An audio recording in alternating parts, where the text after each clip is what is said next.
शारदीय नवरात्री उत्सवानिमित्त देवीच्या मंदिरात आज मोठी गर्दी पाहायला मिळते। 3.5 शक्तिपीठाचे एकत्रित स्थान असलेले देवस्थान अहमदनगर जिल्ह्यातील कोलार या ठिकाणी आहे। नवरात्रीत घटस्थापनेनंतर येथे उत्सवाला प्रारंभ होत असून भाविकांची मोठी गर्दी या ठिकाणी दिसून येते। कोल्हापूरची महालक्ष्मी माता, तुळजापूरची भवानी माता, माहूरची रेणुका माता आणि वणी येथील सप्तशृंगी माता यांना 3.5 शक्तिपीठे म्हणून संबोधले जाते। ही शक्तिपीठे एकत्रित असलेले महाराष्ट्रातील एकमेव ठिकाण कोलारच आहे। महाराष्ट्रात देवीच्या या 3.5 शक्तिपीठांना धार्मिक महत्त्व आहे। ही 3.5 शक्तिपीठ एकाच ठिकाणी असल्याची मान्यता कोलार येथील भगवती माता मंदिर हे 3.5 शक्तिपीठाचं शक्तिस्थान म्हणून ओळखले जातं। यामागे एक खास आख्यायिका देखील आहे। राज्यभरात आजपासून शारदीय नवरात्री उत्सवाला प्रारंभ झाला आहे। मोठ्या भक्तिमय वातावरणात आज घटस्थापना होऊन या शारदीय नवरात्री उत्सवाला सुरुवात झाली। मी सध्या अहमदनगर जिल्ह्यातील कोलार या देवस्थानी आहे। आपण बघू शकतो या देवस्थानची ओळख, या देवस्थानची आख्यायिका अशी आहे। या ठिकाणी 3.5 शक्तिपीठाचं दर्शन एकाच ठिकाणी भक्तांना मिळतंय।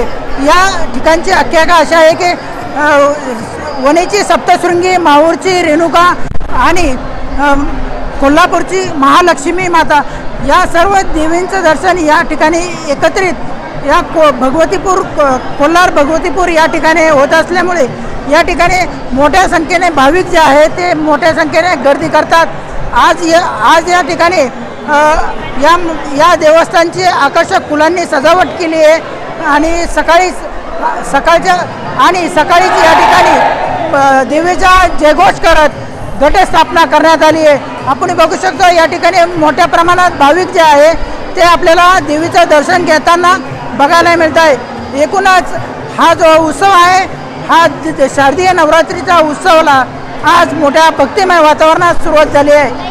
कोलार भगवती देवालय ट्रस्ट आणि या मंदिराचं हे वार्षिक असं चैत्र पौर्णिमेला जानेवारी महिन्यामध्ये जी पौर्णिमा राहते त्यावेळेस देवीचा 1.25 महिन्याचा यात्रेचा कालखंड राहतो। त्यामध्ये अनेक भाविक इथं दर्शनासाठी येतात। त्यानंतर शारदीय नवरात्रीमध्ये 9 दिवसाचा घटस्थापनेपासून तर ते सिंहोल्लंघनचा कार्यक्रम होऊस तर भरगतचा असा 9 दिवसाचा कार्यक्रम राहतो दसऱ्यापर्यंत। त्यानंतर कोजागिरी पौर्णिमेचा एक उत्सव मोठ्या प्रमाणात साजरा होतो।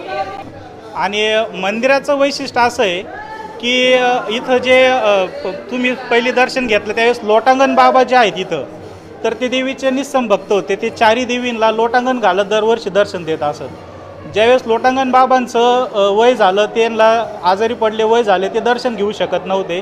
तर कोल्हापूरची जी महालक्ष्मी माता आहे त्यांनी सुरुवातीला इथं लोटांगण बाबांना दर्शन दिलं आणि त्यांनी सांगितलं तुम्ही आयुष्यभर लोटांगण घालत आमच्या दर्शनाला आले माझ्या, तर आता तुला दरवर्षी यायची गरज नाही, मी ही देवीच तुझ्या दर्शनासाठी इथं कोलारला येते, अशी आख्यायिका आहे। आणि त्याचबरोबर तुळजाभवानी माता, रेणुका माता, सप्तशृंगी माता यांनी सुद्धा मानलं की हे भक्त तुमच्याबरोबर आमच्या दर्शनाला पण येत होते, तर आम्ही तुमच्याबरोबर आम्ही सुद्धा कोलारला स्थायिक होणार। ह्या कोलार भूमीमध्ये ह्या देवी तशा लोटांगण बाबांच्या निस्सीम भक्तीला प्रसन्न होऊन ह्या सर्व 3.5 शक्तिपीठांचं इथं आगमन झालेलं आहे। तर इथं तुळजापूरची तुळजाभवानी माता, कोल्हापूरची महालक्ष्मी माता, श्री रेणुका माता आणि श्री सप्तशृंगी माता हे जे आपले 3.5 शक्तिपीठ आहे हे संपूर्ण शक्तिपीठ असणार। हे देवस्थान हे जागृत देवस्थान आहे, भाविकांच्या नवसांना पावणारे देवी आहेत।